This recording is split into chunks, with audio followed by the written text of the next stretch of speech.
Good morning and সবাইকে জানাই শুভ নববর্ষ। নববর্ষ দিন সকালবেলা আমি স্নান টান করে পুজো টুজো দিয়ে নিজের ঘরের কাজ কমপ্লিট করে বেরিয়ে গেছিলাম কিন্তু একটা অন্যতম জায়গাতে। তোমরা আস্তে আস্তে দেখে বুঝতেই পারবে যে আমরা কোথায় গিয়েছিলাম। যেহেতু বেরোনোর সময় ছিল আমাদের 10টা, বাট বেরোতে বেরোতে জানোই তো বাঙালির সময় হয়ে গেছিলো কিন্তু দুপুর 12:30। তো এত রোদের মধ্যে কষ্ট করে আমরা কোথায় যাচ্ছি জানো?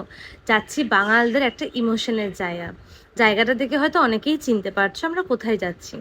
হ্যাঁ, ঠিকই ধরেছো, আমরা গেছিলাম ইস্ট বেঙ্গল ক্লাবে, যেখানে ছিল সেদিনকে পার পুজো বা খুঁটি পুজো, তোমরা যে যেটাই বলতে পারো। প্রথমে তো আমি ভীষণ এক্সাইটেড হয়ে যাচ্ছিলাম, কিন্তু যেই রাস্তায় বেরিয়েছি এত রোদে আমার সব এক্সাইটমেন্ট যেন কেমন যেন ধুলোর মতন হয়ে গেছে।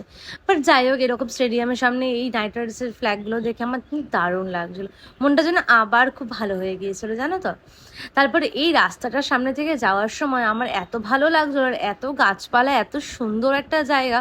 আমি তো শায়নকে বলছিলাম যেখানে একটা প্রি ওয়েডিং শ্যুট করলে কীরকম হয়। ও যেহেতু এই সমস্ত কাজ করে তো জায়গাটা কিন্তু বেশ ভালো লাগছিল। বাট ওই যে মোহনবাগানের সামনের রাস্তা, ও কিছুতেই রাস্তা থেকে যেতে চাইছিল না, বাট আমার জন্য জোর করে আমি নিয়ে গেছিলাম। তারপর যাই হোক, আমরা চলে এসেছি ইস্ট বেঙ্গল ক্লাবের সামনে। আর দেখতেই পাচ্ছ কত মানুষের ভিড়, কত মানুষের ইমোশন এটার মধ্যে জড়িয়ে রয়েছে। যারা যারা ইস্ট বেঙ্গলের ভক্ত তারা তো ভালোভাবেই জানবে যে এটা একটা ঠিক কেমন ইমোশনের জায়গা। যাই হোক, আমরা তো অনেক লেটে পৌঁছেছিলাম, তো সেই জন্য আমাদের প্লেয়ারদের সাথে দেখা করা সম্ভব হয়নি, কারণ সেখানে আমাদের যেতে যেতে প্রায় 1টা বেজে গিয়েছিল।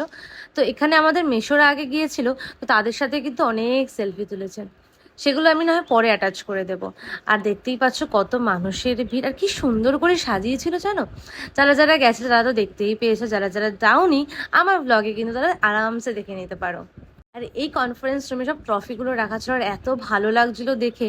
সায়ন তো ভীষণ খুশি হয় এখানে গেলেই। আর দেখতেই পাচ্ছ ও একদম মানে ইস্ট বেঙ্গল পাগল যাকে বলে ও, আর আমার একটা মেশো আছে তা চিনি। তারপর আমরা গিয়েছিলাম মাঠে, আর দেখতেই পাচ্ছ কি কাটা পোড়া রোদ। এত রোদে তো আমি সিদ্ধ হয়ে গেছিলাম, আমি তো একটা কোনায় গিয়ে ছাওয়াতে বসেছিলাম, এরা সেই পুজোর ওখানে গিয়েছিল পুজো দেখার জন্য। এই যে দেখো, এখানে কিন্তু খুঁটি পুজো হচ্ছিল। এখানে অনেক রকমের মানুষ ছিল, আমি হয়তো অর্ধেক মানুষকে চিনিই না, সায়ন অনেক ভালোভাবে চেনে।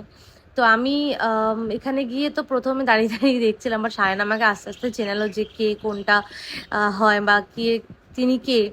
তো যাই হোক, এখানে দেখো খুঁটি পুজো হচ্ছিল, আর এই রোদের মধ্যে কিন্তু একদম ভালো লাগছিল না। আর দেখতে পাচ্ছ মাঠটা অনেক ফাঁকা ছিল, আমরা অনেক লেটে পৌঁছেছিলাম। আর এই জার্সিটা কিন্তু মেশো আমার জন্য এনে দিয়েছিলাম, আমি ওখানেই চেঞ্জ করে নিয়েছিলাম।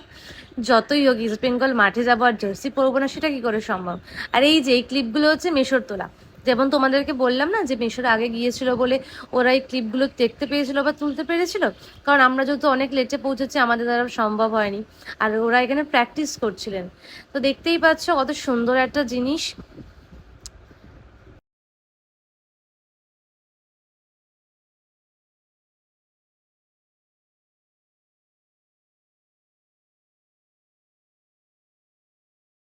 এই ক্লিপগুলো কিন্তু সমস্ত কিছু মেশোর তোলা, যেহেতু প্রথমে গিয়েছিল আর তাই জন্য এত কিছু দেখতে পেরেছে। আমরা তো যেতে যেতে প্রায় 1টা বেজে গিয়েছিল বলে আমরা কিছুই সেরকম দেখতে পারিনি।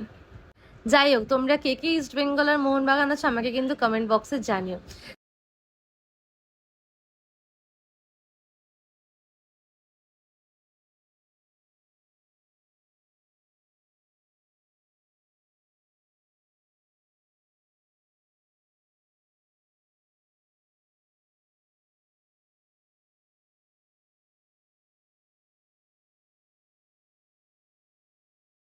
তারপর ওখান থেকে বেরিয়ে গলা ঠান্ডা করার জন্য খেয়ে নিয়েছিলাম নিম্বু পানি।